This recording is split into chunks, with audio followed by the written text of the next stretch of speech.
Welcome to Black Reflection, where every shadow holds a story and every mystery touches the heart.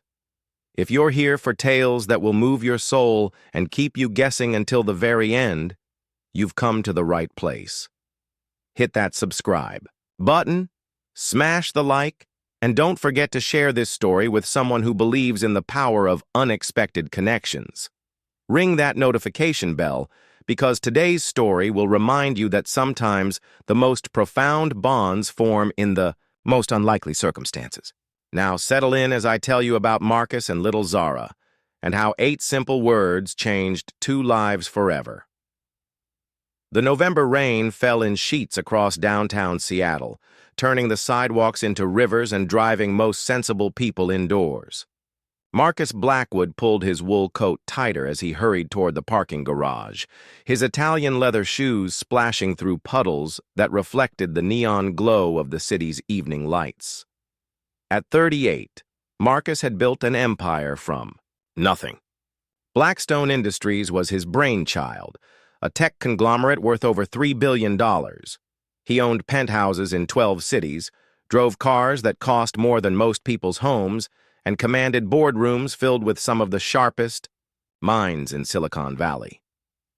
Yet tonight, walking through the rain-soaked streets after another 18-hour workday, he felt emptier than ever. The board meeting had been brutal. Shareholders demanding higher returns, executives pushing for layoffs to boost quarterly profits, and Marcus caught in the middle trying to balance human decency with corporate greed. His phone buzzed incessantly with messages from his assistant. Reminders about the charity gala tomorrow night, where he'd smile for cameras and write checks that meant nothing to his bank account, but everything to his public image. As he rounded the corner toward Fifth Avenue, something made him stop. There, huddled beneath the inadequate shelter of a bus stop, sat a small figure that shouldn't have been out in weather like this. At first glance, he thought it might be a bundle of old clothes someone had abandoned. But then the bundle moved, and Marcus saw her. She couldn't have been more than 7 years old. Her dark skin glistened with rainwater, and her hair was braided in neat cornrows that someone had clearly taken care to do properly, though they were now coming undone from the storm. She wore a pink jacket that had seen better days, clutched a small backpack to her chest, and stared out at the rain with eyes that held far too much wisdom for someone her age. Marcus found himself walking toward her before his rational mind could intervene. He was a billionaire, not a social worker. He had people who handled these situations: donations to homeless shelters, contributions to children's charities, tax-deductible good deeds that his accountants managed. But something about this little girl pulled at him in a way he couldn't explain. "Hey there," he said gently, crouching down to her level. The rain immediately soaked through his expensive coat, but he didn't move. "Are you okay?" The girl looked up at him with eyes that were simultaneously wary and hopeful. She couldn't have weighed more than 50 pounds, and Marcus noticed her lips had a slight blue tinge from the cold. But what struck him most was her composure. She wasn't crying, wasn't calling for help. She was simply enduring. "I'm waiting," she said in a voice barely above a whisper. "Waiting for what, sweetheart?" "For my mama to come back." She adjusted, her grip on the backpack. "She said she'd be right back, but that was yesterday, or maybe the day before. I lose track when it gets dark." Marcus felt something twist in his chest. He pulled out his phone to call child services, but the girl's next word stopped him cold. "You look sad," she observed, tilting her head to study his face. "Like you need something too." "I'm fine," Marcus said automatically, the response he gave to everyone who asked. Stock phrases for stock questions. "No, you're not."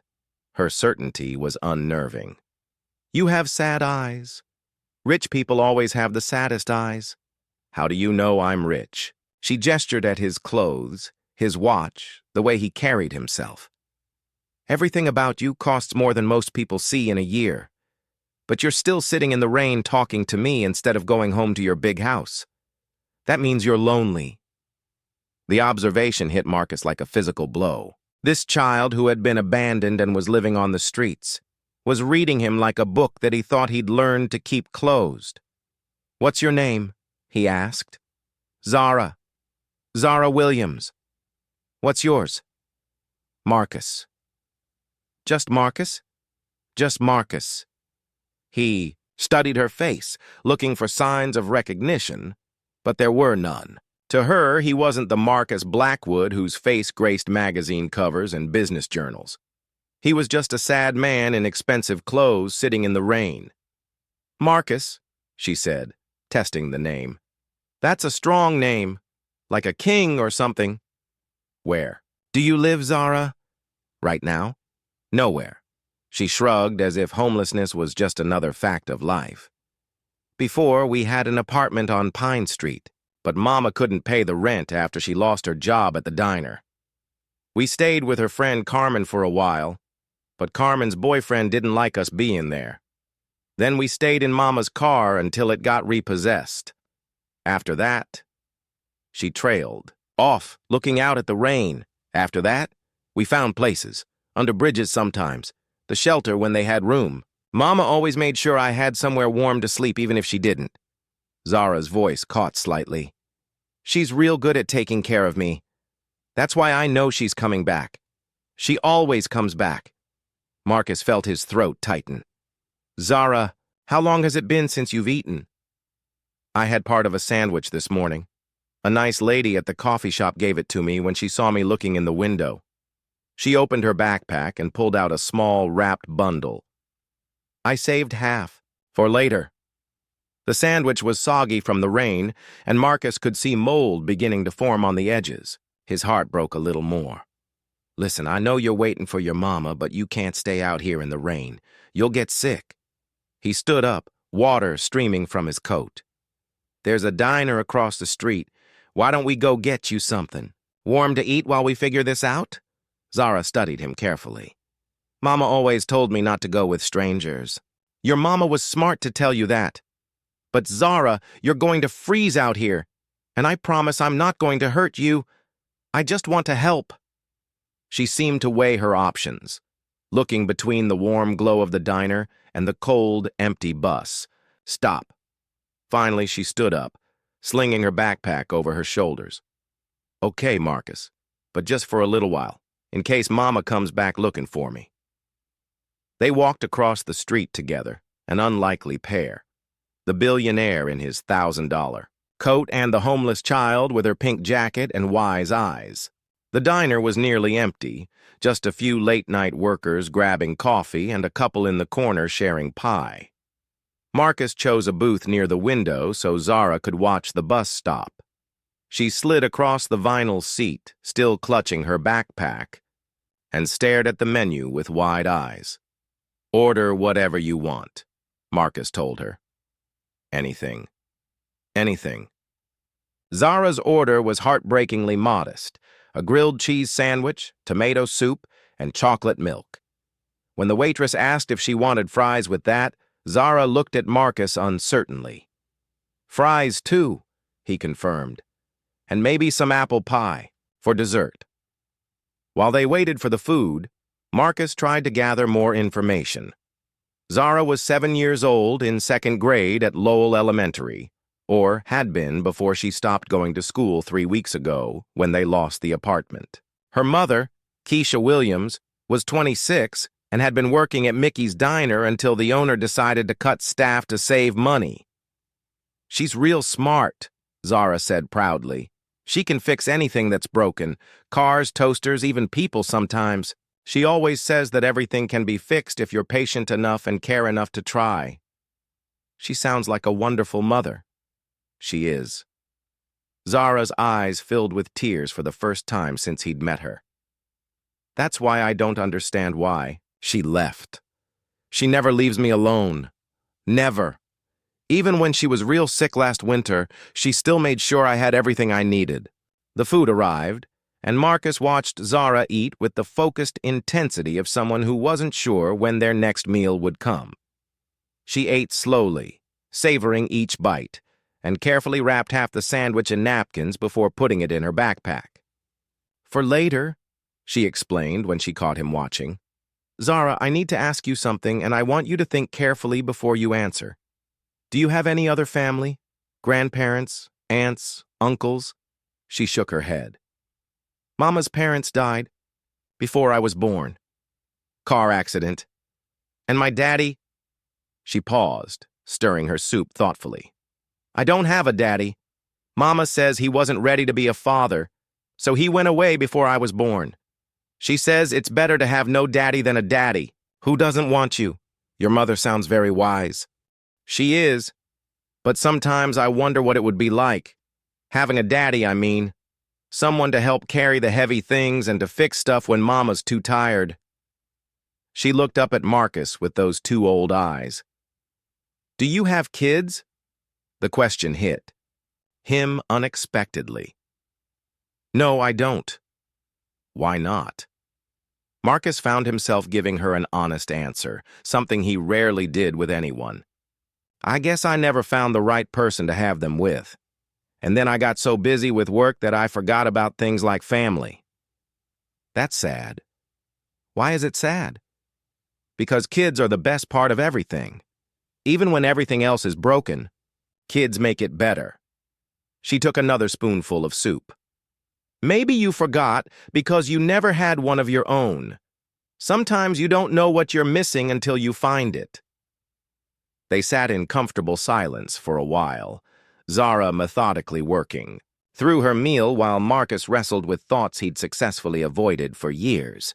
He'd built his company, accumulated wealth, collected possessions, traveled the world, but when was the last time he'd felt truly happy? When was the last time anyone had looked at him the way Zara was looking at him now, without agenda or expectation, just genuine human connection? His phone buzzed with another message from his assistant. The charity gala tomorrow night, the one he'd been dreading. Hundreds of Seattle's elite gathering to see and be seen, writing checks and making speeches about helping children while actual children like Zara slept in the rain. "Marcus?" Zara's voice interrupted his thoughts. "Can I ask you something?" "Of course. You're really rich, aren't you? Like, really, really rich?" He hesitated. "What makes you think that? Your watch costs more than most people's cars. Your shoes are handmade. I can tell because my mama taught me about quality when we used to window shop. And you didn't even look at the prices on the menu before you told me to order whatever I wanted." She studied his face carefully. "Plus, you have that look." "What look?" "The look people get when they have everything they thought they wanted, but it didn't make them happy like they expected." Marcus stared at this 7-year-old who had somehow managed to see through facades it had taken him decades to perfect. "You're very observant." "Mama says I notice things other people miss. She says it's a gift, but sometimes it feels heavy, you know? Seeing all the sad things people try to hide." Before Marcus could respond, Zara did something that changed everything. She reached across the table with her small hand and placed it over his much larger one. "You need a home, and I need a father," she said simply, as if stating an obvious mathematical equation. "Maybe we could help each other." The words hung in the air between them, 8 simple words that contained more truth than Marcus had heard in years. He stared down at her small brown hand resting on his and felt something inside his chest crack open. Not breaking, but opening, like a door that had been locked so long he'd forgotten there was anything behind it. "Zara," he said softly, "it's not that simple." "Why not?" "Because." He struggled to find words that wouldn't crush the hope in her eyes. "Because there are laws and procedures and you're scared," she finished for him. "Yes," he admitted, "I'm terrified." "Of what?" "Of not being good enough, of not knowing how to be a father, of letting you down the way—" He stopped himself. "The way your daddy let you down?" Marcus felt his breath catch. How could this child read him so clearly? "How did you know?" "Because You get the same look I get when I think about not having one. Like there's a hole inside that's shaped like something you never had. She squeezed his hand gently. But maybe that's okay. Maybe we both got holes that are the right shape to fill each other's. Before Marcus could respond, the diner door chimed and a police officer walked in, shaking rain from his uniform. Marcus felt Zara stiffen beside him, her hand pulling back from his. "It's okay," he murmured, but Zara was already sliding deeper into the booth, trying to make herself invisible. The officer scanned the diner and his eyes landed on them. He approached their table with the weary expression of someone who'd seen too much. "Evening, folks. I hate to interrupt, but we've had reports of an unaccompanied minor in this area. Young girl, about 7, African-American, pink jacket." His eyes settled on Zara. "That wouldn't be you, would it, sweetheart?" Zara looked like she might bolt, but Marcus placed a gentle hand on her shoulder. "Officer, this is Zara. I found her at the bus stop. She's been waiting for her mother." "How long you been waiting, honey?" the officer asked Zara kindly. "Not long," she lied, her voice barely audible. The officer sighed and sat down across from them. "Zara, I'm Officer Martinez. I've been looking for you since this morning when the school called to report you'd been absent for 3 weeks. We need to find your mama or get you somewhere safe." "She's coming back," Zara said firmly. "She always comes back." Officer Martinez glanced at Marcus, a silent conversation passing between them. They both knew the statistics, the reality of what it meant when a parent disappeared for days. "Zara," Marcus said gently, "what if your mama is in trouble? What if she can't come back right now, but she wants to? Wouldn't she want you to be safe while we try to find her?" "I am safe. I'm with you." The simple statement hit Marcus like a lightning bolt. This child, who had every reason to trust no one, had decided to trust him. The weight of that trust was both terrifying and profoundly moving. "Sir," Officer Martinez said, "I appreciate you helping her, but I need to take her to Child Protective Services. They'll make sure she's placed somewhere appropriate while we search for her mother." "No!" Zara's voice cracked with panic. "Please, I don't want to go to foster care. I've heard the stories. Please, Marcus, don't let them take me." Marcus felt something fundamental shift inside him. Looking at Zara's frightened face, he made a decision that surprised him as much as it did the officer. "What would it take for me to provide temporary guardianship?" he asked. Officer Martinez raised an eyebrow. "Sir, are you a relative?" "No, but I'm—" Marcus hesitated, then decided honesty was the only way forward. "Officer, I'm Marcus Blackwood. I own Blackstone Industries. I have the resources to provide for Zara properly while we search for her mother, and I think that might be better than putting her in an already overburdened system." Recognition dawned in the officer's eyes. "Mr. Blackwood, the tech guy?" "That's me." Officer Martinez looked between Marcus and Zara, clearly weighing options. "Mr. Blackwood, it's not that simple. There are background checks, home studies, court approvals. How long would all that take? Weeks, maybe months. And in the meantime, she goes into the system. That's the protocol, yes." Marcus pulled out his phone and scrolled through his contacts. "Officer Martinez, what if I could expedite the process? I have connections with family court judges, child protective services administrators. What if we could get emergency temporary custody approved tonight?" "Sir, even with connections, the system doesn't work that fast." "Everything works that fast if you know the right people and you're willing to make the right donations." Marcus's voice took on the edge that had made him a billionaire. "Zara, do you want to stay with me while we look for your mama?" She nodded emphatically, tears streaming down her face. "Then that's what we're going to do."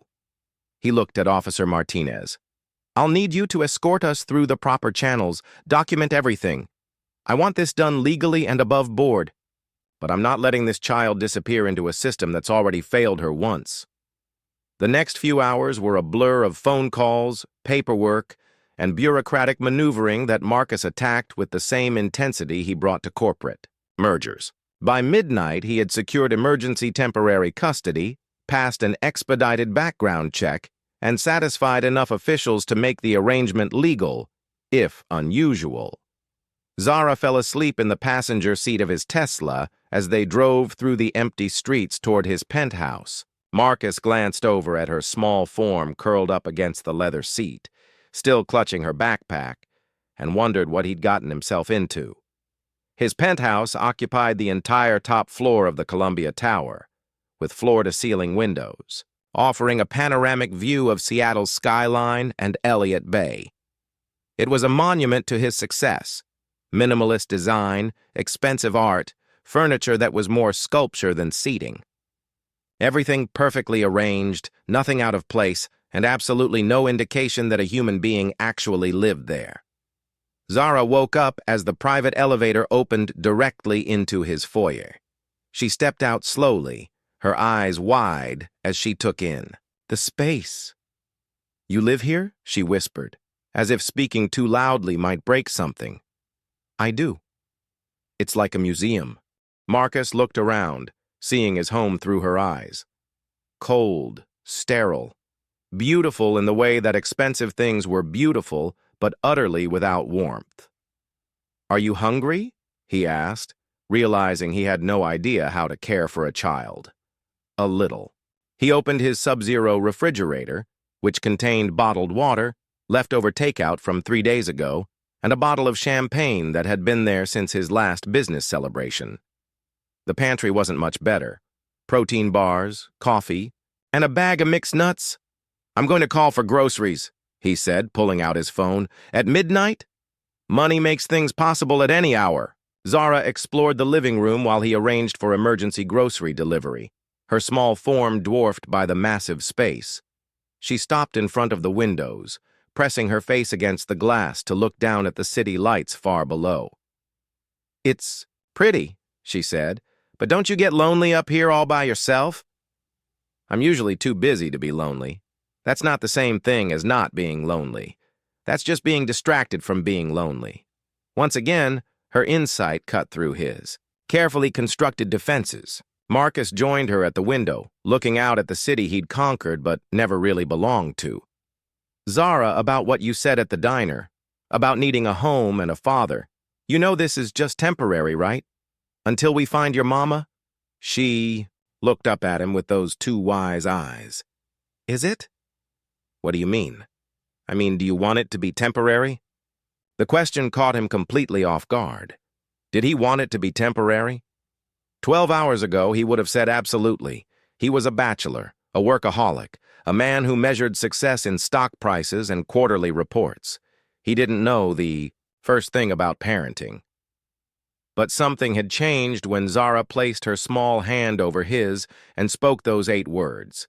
Something had cracked open inside him, and now he couldn't imagine closing it again. "I don't know," he admitted. "That's okay. Sometimes the best things start with not knowing." The grocery delivery arrived with provisions that transformed Marcus's bachelor pad into something that might actually sustain a child. Cereal, milk, fresh fruit, sandwich supplies, and frozen dinners that didn't require culinary expertise. Zara helped him put everything away, marveling at the size of his kitchen. "My mama would love this," she said, running her hands along the marble countertop. "She's always dreamed of having a kitchen big enough to cook real meals." "Tell me more about your mama." "She's beautiful. Not just pretty beautiful, but inside beautiful. She makes people feel better just by being around them. When I was little and had nightmares, she'd sing to me until I fell back asleep. She knows all the words to every song on the radio, and she dances when she cooks." Zara's face lit up with the memory, then clouded over. "She works really hard, sometimes 2 jobs, just to take care of me. She says I'm her sunshine. You are pretty bright. That's what she always says. Zara, baby, you're my sunshine on cloudy days." Tears started flowing again. "I just want her to be okay, Marcus. I want her to come home." Marcus found himself pulling Zara into a hug without thinking about it. She fit perfectly against his chest, her small arms wrapping around his waist as she cried for the first time since he'd met her. He stroked her braided hair and made promises he hoped he could. "Keep! We're going to find her, Zara, I promise! And until we do, you're safe here with me." Really? Really. They set up the guest bedroom for Zara, though it was more of a showroom than an actual place for sleeping. Marcus realized he didn't own child-appropriate pajamas, toys, or books. His guest room had thread counts and artwork, but nothing that would comfort a frightened 7-year-old. "I'm sorry this isn't more." He gestured helplessly at the impersonal space. "It's perfect," Zara said, climbing onto the king-sized bed that dwarfed her small frame. "It's the nicest room I've ever slept in. Tomorrow we'll get you some things. Clothes that fit, toys, whatever you need." "Marcus? Yeah? Thank you for not letting them take me away. Thank you for trusting me. I knew you were safe the moment I met you." "How?" "Because you sat down in the rain to talk to me like I mattered. Rich people don't usually do that unless they understand what it's like to feel invisible." Marcus tucked her in, an action that felt both foreign and surprisingly natural. "Get some sleep. Tomorrow we start looking for your mama." "Marcus?" "Yes?" "I'm glad we found each other." "Me too, sweetheart, me too." Marcus went to his own room, but sleep proved elusive. He stood at his bedroom window looking out at the city and thinking about everything that had changed in the span of a few hours. This morning, he'd been Marcus Blackwood, billionaire CEO, a man who measured success in profit margins and market share. Tonight, he was responsible for a 7-year-old girl who thought he was sad and needed a home as much as she needed a father. The next morning brought new challenges. Zara woke up disoriented, calling for her mama before remembering where she was. Marcus found her sitting on the edge of the bed, looking small and lost in the oversized guest room.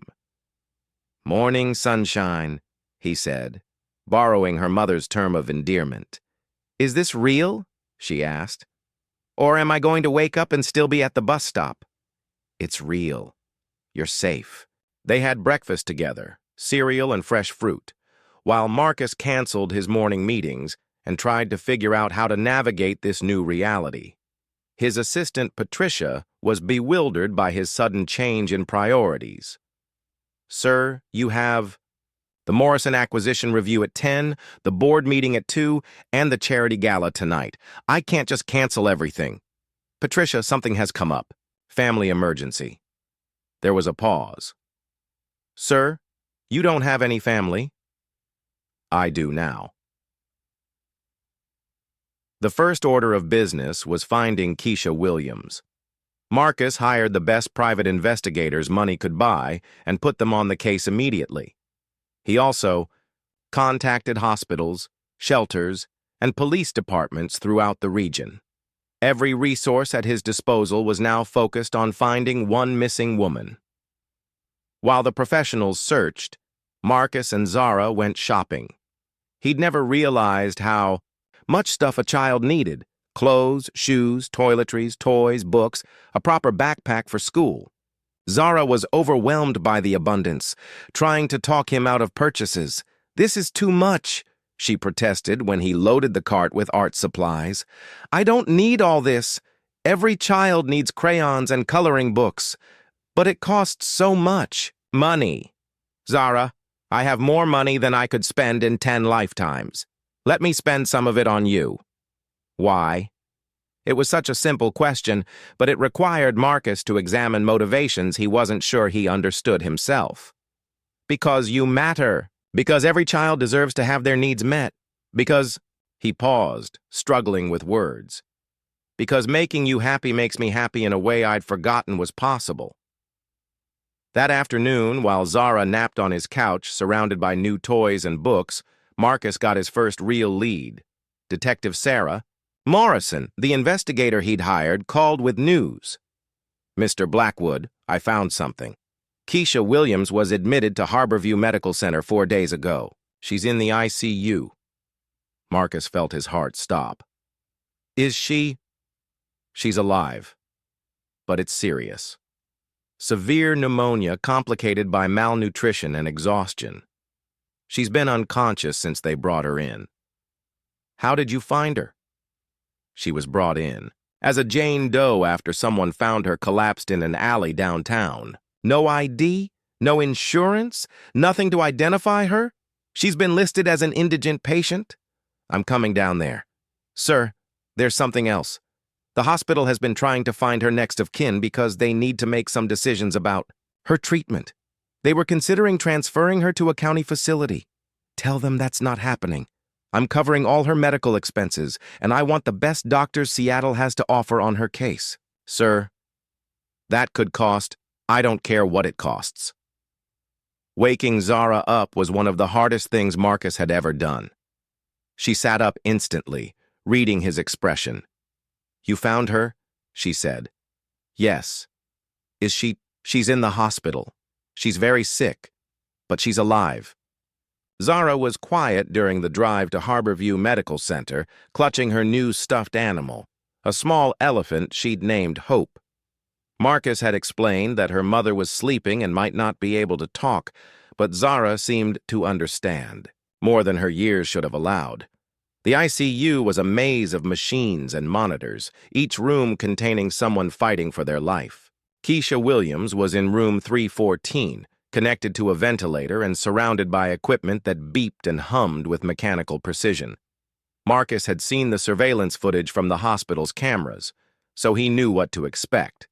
But seeing Zara's mother in person was still shocking. She was young, maybe even younger than he'd imagined, with delicate features and the same wise eyes as her daughter. Even unconscious and hooked to machines, there was something ethereally beautiful about her. But it was also clear that she'd been living rough. Her hair was matted, her clothes were little more than rags, and her body showed the effects of prolonged malnutrition. The doctors had cleaned her up, but they couldn't erase the evidence of what she'd endured. Mama, Zara whispered, approaching the bed hesitantly. Keisha didn't respond, her breathing regulated by the machine beside her bed.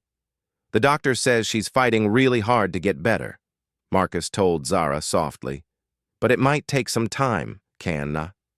I talked to her? Of course. Zara climbed onto the chair beside the bed and took her mother's hand. Hi, Mama. It's me, your sunshine. I found you. Tears streamed down her face, but her voice remained steady. I want you to know that I'm okay. I found someone to take care of me while you get better. His name is Marcus, and he's real nice. He bought me new clothes and toys, and he makes sure I eat all my vegetables just like you do. Marcus felt his throat tighten as he watched this 7-year-old comfort her unconscious mother. He's got sad eyes like you told me some people have, but I think he's getting less sad. And Mama, he needs us. I can tell. He's got a great big house, but it's empty. Inside, kind of like his heart. But I think we could fix that, don't you? Dr. Elizabeth Chen entered the room, clipboard in hand. She was a small woman with kind eyes who had clearly been working long hours. Mr. Blackwood, I'm Dr. Chen. Thank you for coming in and for arranging payment for Ms. Williams's care. It's made a tremendous difference in her treatment options. How? Is she, doctor? Better than when she arrived, but she's still critical. The pneumonia had progressed quite far before she received treatment, and her body was already severely weakened by malnutrition. We've got her stabilized, but recovery is going to be a long process. What does that mean exactly? If all goes well, she might be conscious in a few days. But even then, she'll need weeks of recovery before she can care for herself, much less. A child? Marcus looked at Zara, who was still holding her mother's hand and whispering stories about their day together. Doctor, what would happen to Zara if she didn't have anywhere to go during her mother's recovery? Foster care, most likely. The system is overwhelmed, so she could end up anywhere. It's not ideal. She's staying with me. Dr. Chen raised an eyebrow. Are you a relative? No, but I have temporary custody approved by the court, and I'm going to make sure she stays safe until her mother is well enough to care for her. That's very generous of you, Mr. Blackwood. Most people wouldn't take on that kind of responsibility for a stranger's child. Marcus watched Zara smooth her mother's hair back from her forehead, the gesture so tender it made his chest ache. She's not a stranger, not anymore. Over the next week, they fell into a routine. Mornings were spent at the hospital, where Zara would talk to her mother about everything they'd done the day before. Afternoons were for shopping, exploring the city, or just spending time together at the penthouse. Evenings were homework time. Marcus had enrolled Zara back in school, and she was working to catch up on 3 weeks of missed lessons. Marcus discovered that fatherhood was simultaneously the hardest and most rewarding thing he'd ever attempted. Zara had nightmares about losing her mother and would climb into his bed in the middle of the night, seeking comfort. She was picky about food, but would eat anything if he ate it with her. She asked endless questions about everything from why the sky was blue to whether he thought her mother was dreaming while she slept. Most surprisingly, she was teaching him things he hadn't known he needed to learn: how to find joy in simple moments, how to see the world through curious, hopeful eyes, how to love someone so completely that their happiness became more important than your own success. His work suffered, but Marcus found he didn't care. For the first time in his adult life, he had something more important than quarterly reports and profit margins. He had Zara's laugh when she beat him at Go Fish. He had her serious concentration when she colored. He had her sleepy voice saying, "Good night," Marcus every evening. The change in him didn't go unnoticed. Patricia, his assistant, commented on how different he seemed. "Sir, I've worked for you for 8 years and I've never seen you like this. You're lighter somehow." "I'm the same person, Patricia." "No, sir. Respectfully, you're not." The old Marcus Blackwood would have fired 3 people by now for the delays in the Morrison acquisition. Instead, you spent 2 hours yesterday teaching a 7-year-old how to tie her shoes. It was true. Everything that had seemed critically important just weeks ago now felt manageable, even trivial. Zara had given him perspective on what actually mattered. On Friday evening, exactly 1 week after they'd first met, Dr. Chen called with news. "Mr. Blackwood, Keisha is waking up. She's still weak and confused, but she's conscious and asking for her daughter." Marcus felt a complex mix of emotions: relief that Zara's mother was recovering, but also an unexpected sadness. Once Keisha was well, Zara would go home. His temporary role as her caretaker would end, and his penthouse would return to its sterile perfection. "We'll be right there," he told Dr. Chen. Zara was practically bouncing with excitement during the drive to the hospital. "She's really awake? She can talk?" "That's what the doctor said. I can't wait to tell her everything we've done. About the aquarium and the art museum, and how you taught me to play chess, and how you make the best grilled cheese sandwiches in the whole world." Marcus smiled despite the ache in his chest. "I'm excited for you to see her too." When they entered room 314, Keisha Williams was sitting up slightly, still connected to oxygen, but her eyes bright and alert. The moment she saw Zara, tears began streaming down her face. "Baby girl," she whispered, her voice hoarse from the ventilator. Zara ran to her mother's bedside, careful not to disturb the medical equipment, and threw her small arms around her, as gently as she could manage. "Mama, you're awake. I knew you'd come back to me. I knew it." Zara was crying and laughing simultaneously. "I missed you so much, but Marcus took real good care of me, just like you would have." Keisha's eyes found Marcus over her daughter's head. He stood near the doorway, feeling like an intruder on their reunion, but unable to leave. "You must be Marcus," Keisha said softly. "Zara's been telling me about you every day, even when I couldn't respond. Ms. Williams, I'm so glad you're okay. Zara was so worried. Please, call me Keisha."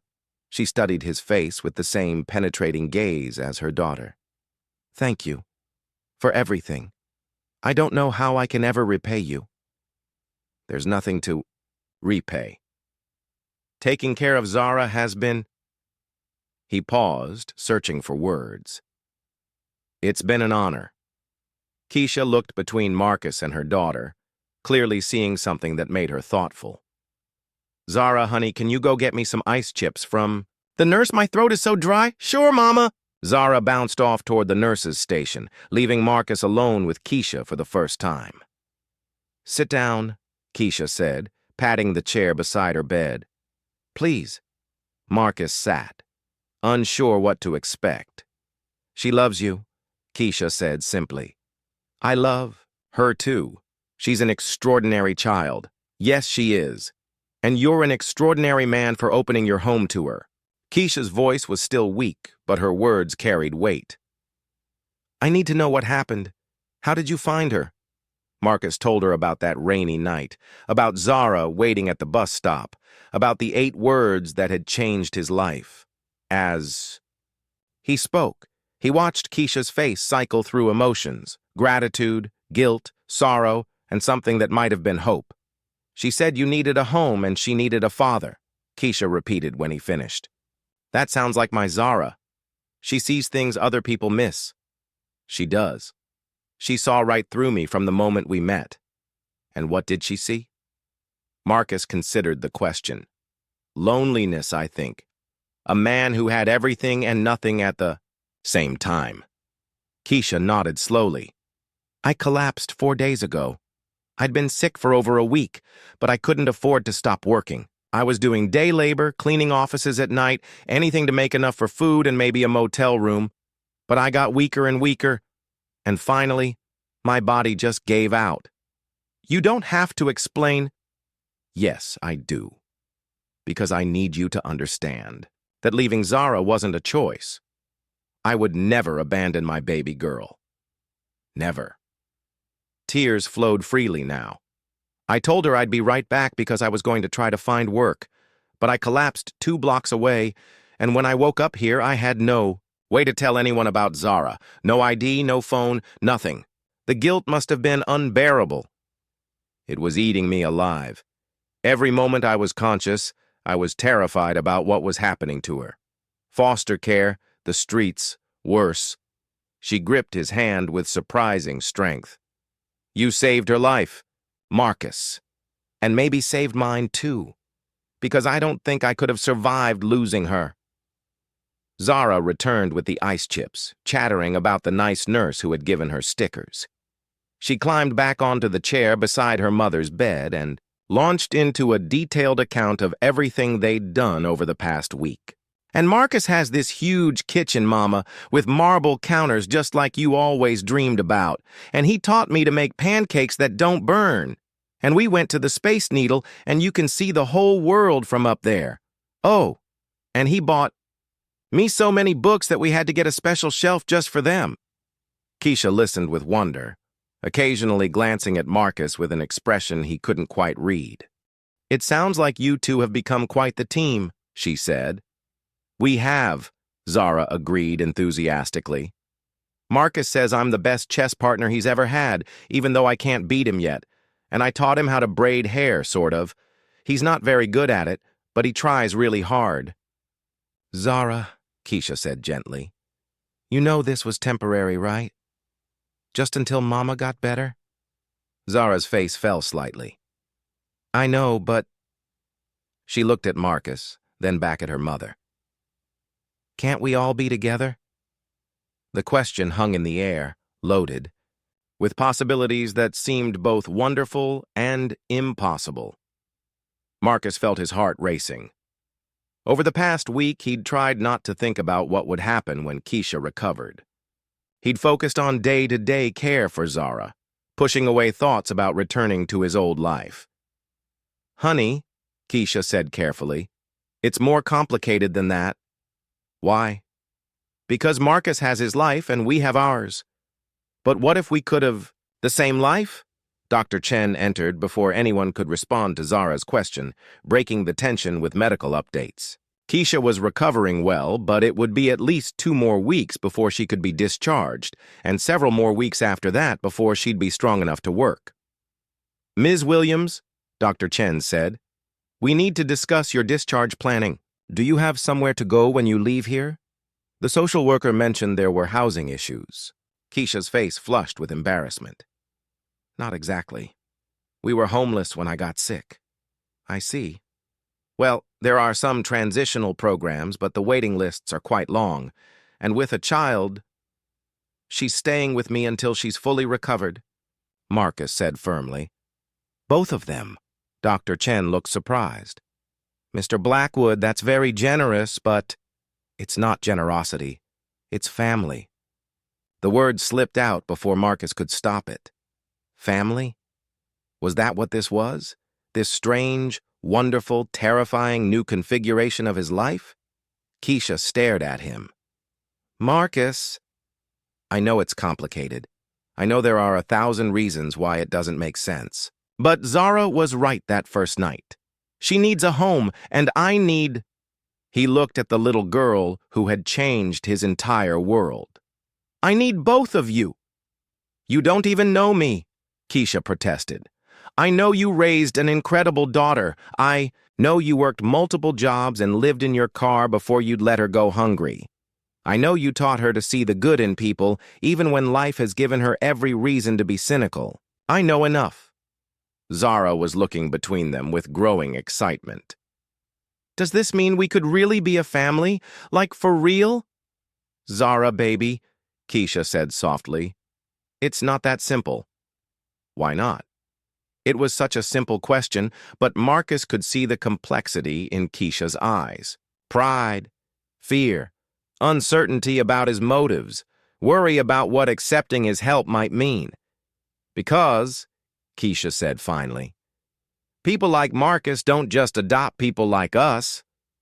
I'm not people like Marcus, Marcus said quietly. I'm just Marcus, a man who was empty inside until your daughter showed me what I was missing. Over the next 2 weeks, while Keisha continued her recovery, the three of them navigated the delicate process of becoming something like a family. Marcus visited the hospital every day after work, often bringing dinner that they shared in Keisha's room.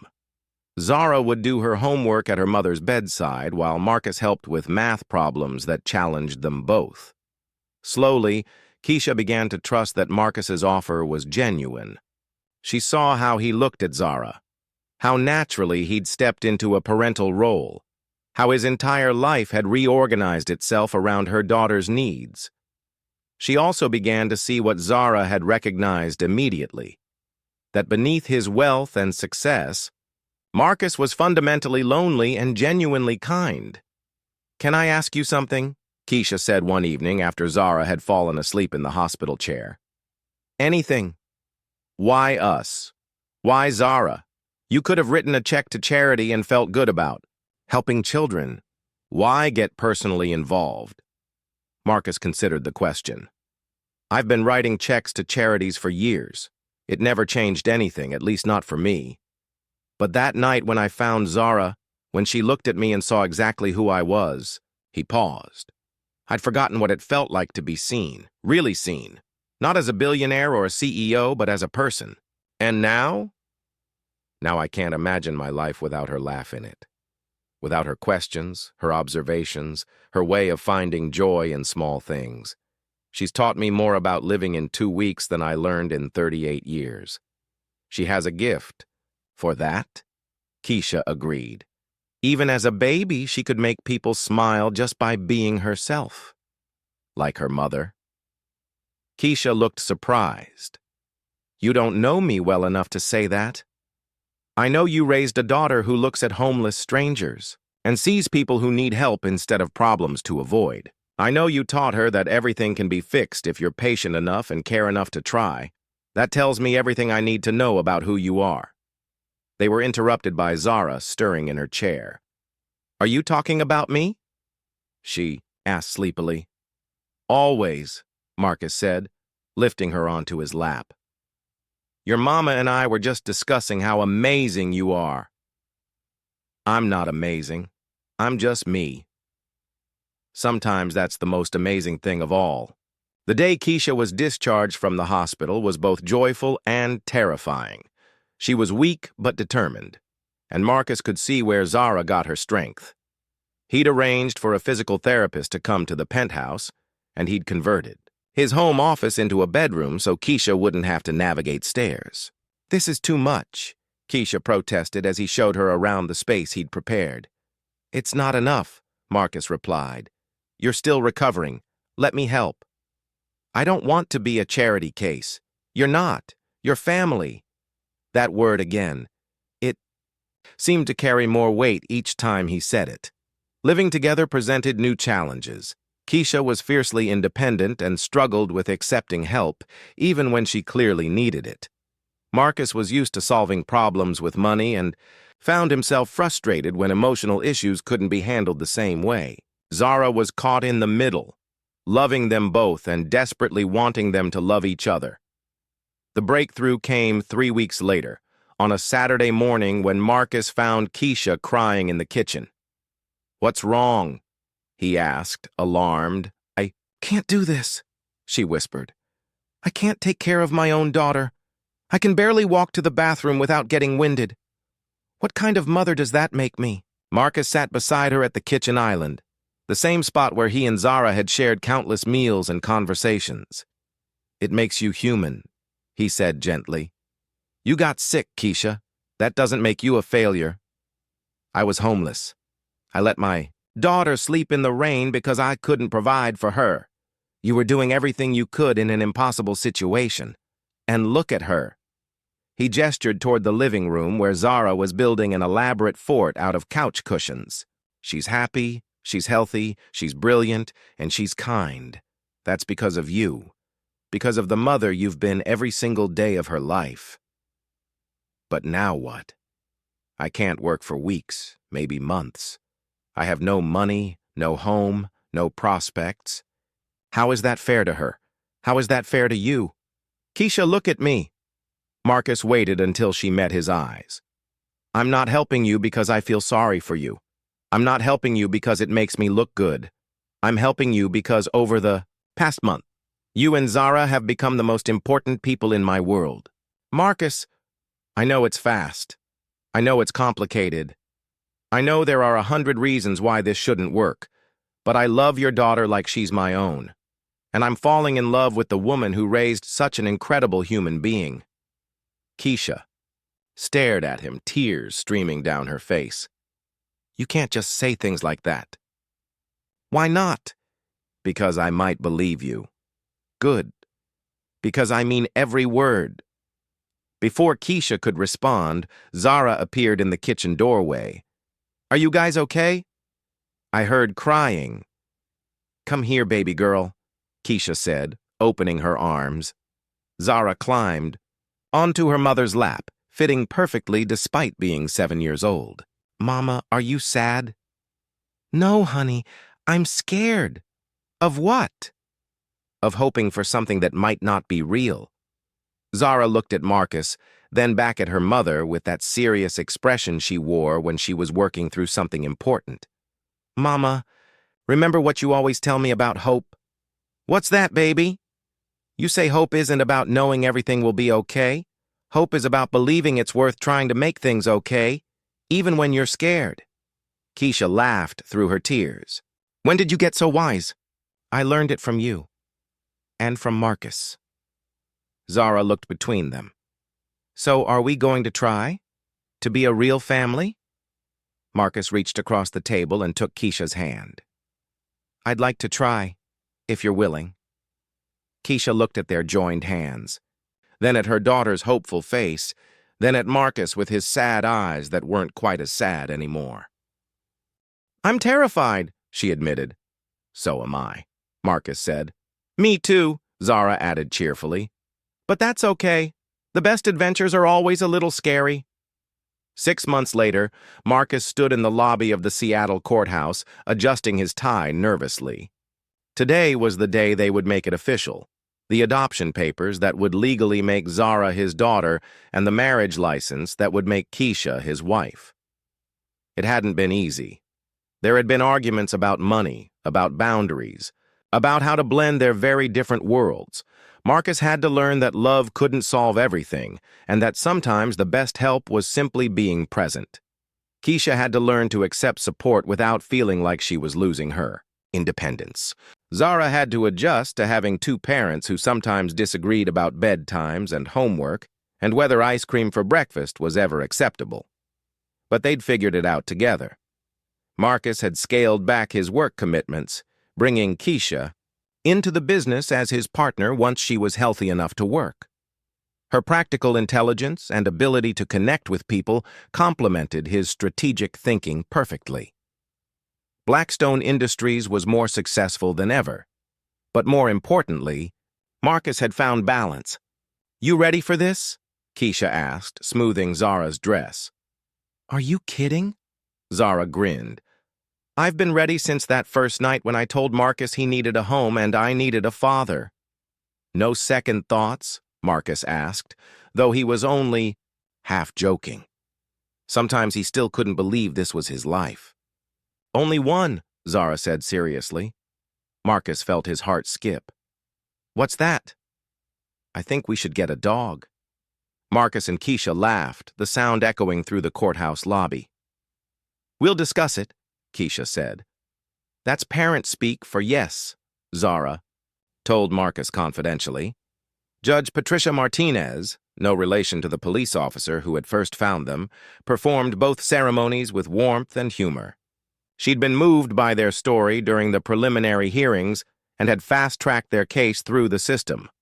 "Marcus," she said during the adoption ceremony, "do you promise to love, protect, and provide for Zara as if she were your biological child?" "I do. Though honestly, I can't imagine loving her more if she were." "Zara, do you want Marcus to be your legal father?" "Yes, but can I still call him Marcus sometimes? It's how we started." "You can call him whatever feels right," Judge Martinez smiled. "Then I want to call him Daddy Marcus." Marcus felt tears streaming down his face as Zara launched herself into his arms. "I love you, Daddy Marcus." "I love you too, sunshine. Forever and always." The wedding ceremony was brief but perfect.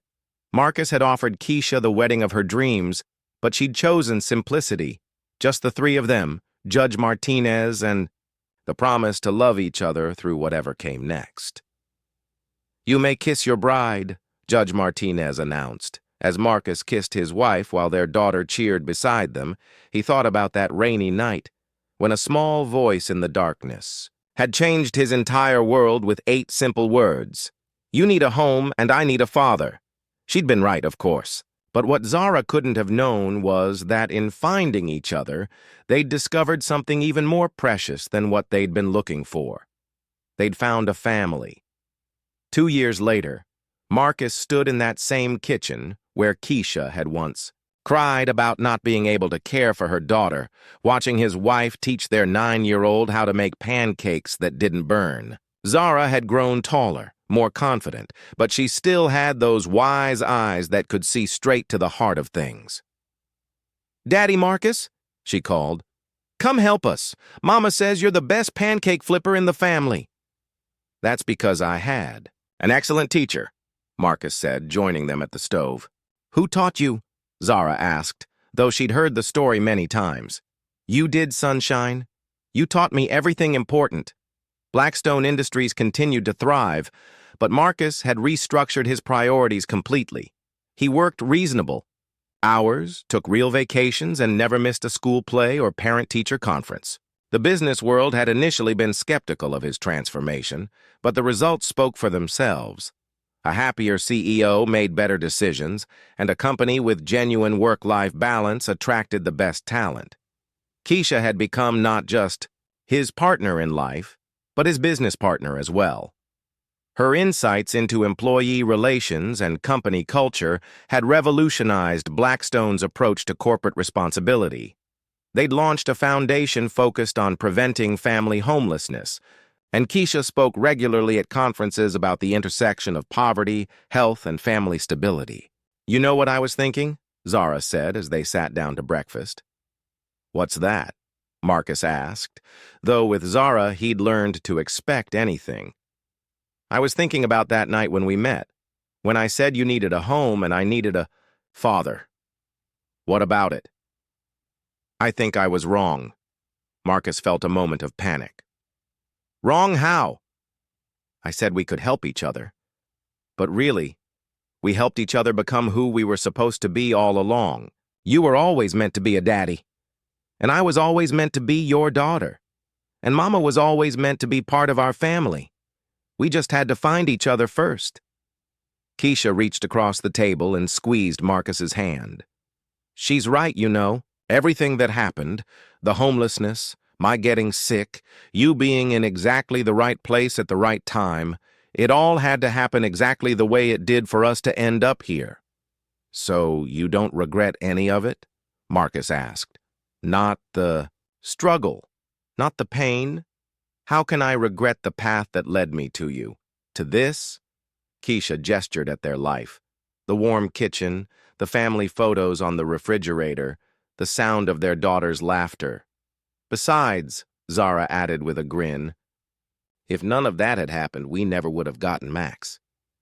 Max was the golden retriever they'd adopted 6 months after the wedding, despite Marcus's initial protests that the penthouse wasn't suitable for pets. Max now had his own bed in every room and was spoiled beyond belief by all three of them. Speaking of Max, Keisha said, didn't you promise to walk him before school? Daddy Marcus said he'd come with me, Zara said hopefully. I did indeed, Marcus agreed, standing up. But first, come here. Zara ran to him for their morning hug, a tradition that had started that first week and never stopped. I love you, sunshine. I love you too, Daddy Marcus. Thanks for sitting down in the rain that night. Thank you for seeing what I needed before I knew I needed it. As they prepared for their day, Marcus to the office, Keisha to a speaking engagement. About corporate social responsibility, Zara to school. Marcus reflected on how completely his life had changed. 2 years ago, he'd measured success in stock prices and profit margins.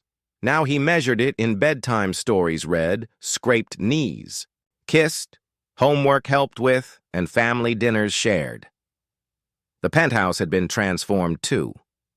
Gone was the sterile museum aesthetic, replaced by family photos, children's artwork, dog toys, and the comfortable chaos of a home where people actually lived and loved. That evening, as they sat together in the living room, Marcus reading financial reports, Keisha grading papers from the business ethics class she now taught part-time, Zara working on a science project about family genetics, Marcus marveled at the perfect imperfection of it all. Daddy Marcus, Zara said, looking up from her poster board, my teacher says I should write about how families are made, but I'm confused about something. What's that? She says most families are connected by blood or marriage. But we're not connected by blood, are we? Marcus set aside his papers and looked at his daughter. Because that's what she was, in every way that mattered. No, we're not connected by blood. Then how are we connected? By choice, Keisha said softly. We chose each other. Every day. We keep choosing each other. Is that better or worse than blood? Marcus thought about all the families he knew who shared DNA but not love, who were related by biology but not by choice. I think it's better, sunshine. Blood family happens to you. Chosen family happens because you make it happen. So we're a chosen family? The best kind, Marcus confirmed. Zara grinned and went back to her poster, carefully writing, the Williams Blackwood, family connected by love at the top. Later that night, after Zara was asleep and Keisha was grading papers in bed, Marcus stood at the window of his home office, looking out at the city lights. 2 years ago, he'd stood at this same window and felt like he owned the world but belonged to nothing. Now he owned the same view, but more importantly, he belonged to something precious and real. His phone buzzed with a text from his assistant about an early morning meeting, but for once, Marcus didn't feel the familiar anxiety about tomorrow's challenges. Whatever came next, he'd face it knowing he had a home to come back to, a family that chose him every day, and a daughter who had taught him that sometimes the most profound truths come from the mouths of children brave enough to speak them. You need a home, and I need a father. 8 words that had changed 3 lives forever. 8 words that had transformed a billionaire's penthouse into a home. a successful businessman into a devoted father, and two strangers into a family. 8 words that proved sometimes the most important investments aren't measured in dollars and cents, but in love, time, and the courage to open your heart to unexpected possibilities. As Marcus finally headed to bed, he passed Zara's room and found her door slightly ajar. She was fast asleep, clutching her stuffed elephant Hope, with Max curled up on the rug beside her bed. On her nightstand was the family photo they'd taken on their wedding day. 3 people who had found each other in the darkness and chosen to become something beautiful together. Marcus smiled and whispered the words he'd said every night for 2 years. Sweet dreams, sunshine, Daddy loves you. Because sometimes, the best fairy tales don't start with once upon a time. Sometimes they start with 8 words spoken by a little girl who was brave enough to believe that 2 broken people could help each other become whole. And sometimes, just sometimes, she's absolutely right.